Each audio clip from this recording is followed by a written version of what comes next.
अपनी चहचहाहट के साथ भोर होने का संदेश दे रहे थे। गौरी को भी तो आज की भोर का न जाने कितने दिनों से इंतजार था। गौरी के घर में आज ढोलक की थाप पर वैवाहिक गीत सुनाई दे रहे थे। गौरी खुश थी क्योंकि आज उसकी शालिनी दीदी की शादी जो थी। दूसरा, वो 11वीं में अच्छे नंबरों से पास हो गई थी। पूरे घर में फर्स्ट फ्लोर से ग्राउंड फ्लोर तक गौरी न जाने कितने चक्कर अब तक लगा चुकी थी, लेकिन थकान का नाम तक उसके मुंह पर नहीं आया था।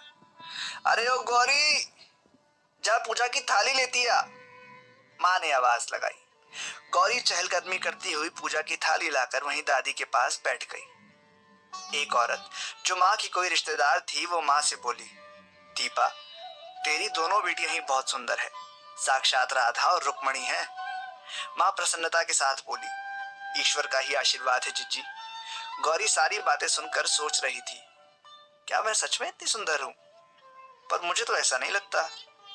भंवरों की गुंजार, रंग बिरंगी तितलियों की अटखेलियां और बगियों में लगे फूलों की सुगंध से हमें बसंत रूपी यौवन के आगमन का एहसास होता है। गौरी को भी अपने यौवन रूपी बसंत के आने का एहसास होने लगा। पहली बार लहंगा पहनकर आज वो बहुत सुंदर लगने वाली है। बस इसी ख्याल से उसका मन बिना डोरी के गगन की ऊंचाइयों में उड़े जा रहा था। शाम को जब वो दीदी के साथ पार्लर से तैयार होकर आई तो गौरी बहुत सुंदर लग रही थी। शादी की सारी रस्मों में उसने अपनी प्यारी दीदी का साथ नहीं छोड़ा। दूसरे ही दिन दीदी विदा हो गई। गौरी अपनी पढ़ाई में फिर से व्यस्त हो गई। एक दिन दीदी ससुराल से आते ही गौरी से बोली, क्यों री, तू तो पटाखा बनती जा रही है। गौरी को उनकी बात कुछ समझ नहीं आई। फिर दीदी माँ से बोली कि कोई है जो आज आ रहे हैं, बहुत ही अच्छे हैं, आप देखना। दीदी ने और कुछ भी नहीं बताया। गौरी यही सोचे जा रही थी कि आखिर कौन आ रहा है। शाम को घर के बाहर एक गाड़ी आकर रुकी। गौरी समझ गई थी कि ये वही है जिनकी दीदी बात कर रही थी। गौरी ने खिड़की से देखा, एक स्मार्ट, सुदर्शन, गौरवपूर्ण 23-24 साल का सभ्य युवक गाड़ी से उतरा है। दीदी ने जल्दी से जाकर उन्हें ड्राइंग रूम में बिठाया। माँ पापा ने भी दीदी के साथ मेहमान नवाजी की, औपचारिकताएं पूरे दिल से निभाई। गौरी को इतना तो समझ आ रहा था कि ये दीदी के ससुराल पक्ष से है।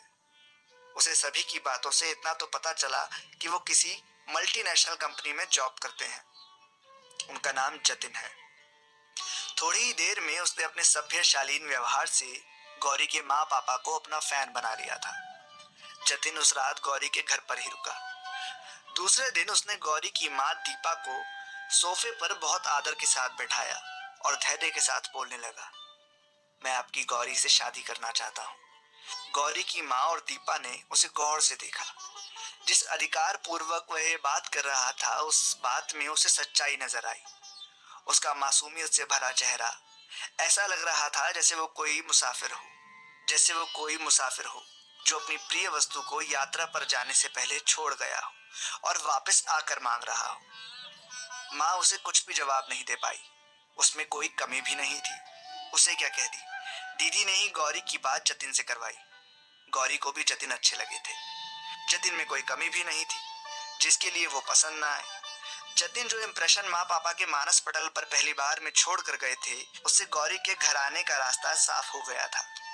जतिन अब किसी न किसी बहाने से उनके घर आने लगा।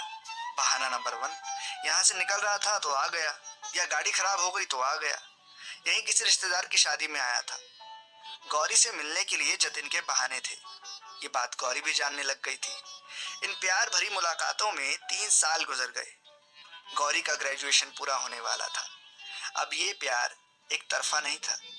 गौरी भी अब जतिन को उतना ही प्यार करने लगी थी। कभी कभी वो सोचती, कहीं न कहीं पूर्व जन्मों की स्टीम से ही हमारा जीवन चल रहा है। कैसे कोई इंसान हमें इतना अच्छा लगता है कि एक बार देखने पर ही उसके साथ पूरा जीवन बिताने का मन करता है, जैसे हम अपने पूर्व जन्म के साथी को पहचान जाते हो। एक दिन जन्म पत्रिका मिलान करवाने के लिए जतिन की बहन आई। पंडित ने दोनों की पत्रिका देखकर विवाह के लिए साफ मना कर दिया। गुड़ मिलान नहीं हो पाएगा, ये शादी नहीं हो सकती। जतिन गौरी की माँ को लेकर बहुत से पंडितों के पास गया कि शायद कोई रास्ता निकल आए।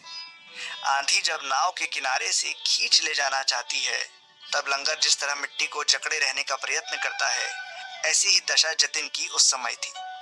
दोनों तरफ कट्टर ब्राह्मण परिवारों को समझाना बहुत मुश्किल था। मनुष्य का जीवन घटनाओं और परिस्थितियों वश ही भिन्न भिन्न हो सकता है। अच्छे बुरे साधारण नियमों को बड़ी मजबूती से कसकर बांधने पर वे नियम ही रह जाते हैं, धर्म नहीं बन पाते। दोनों परिवारों ने नियमों को कस के बांध के रखा था।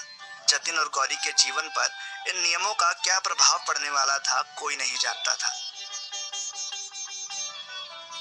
जतिन ने दूसरी जगह शादी करने से मना कर दिया था। इधर चुलबुली गौरी एकदम शांत रहने लगी। उसने सोच लिया था कि वो जतिन की जगह किसी को भी नहीं दे पाएगी, चाहे उसे कुछ भी करना पड़े।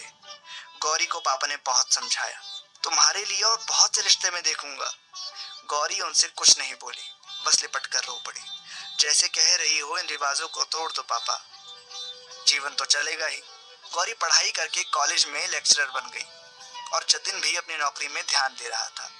दोनों मिलते जरूर थे। दोनों ने वैवाहिक बंधन को तिलांजलि दे दी।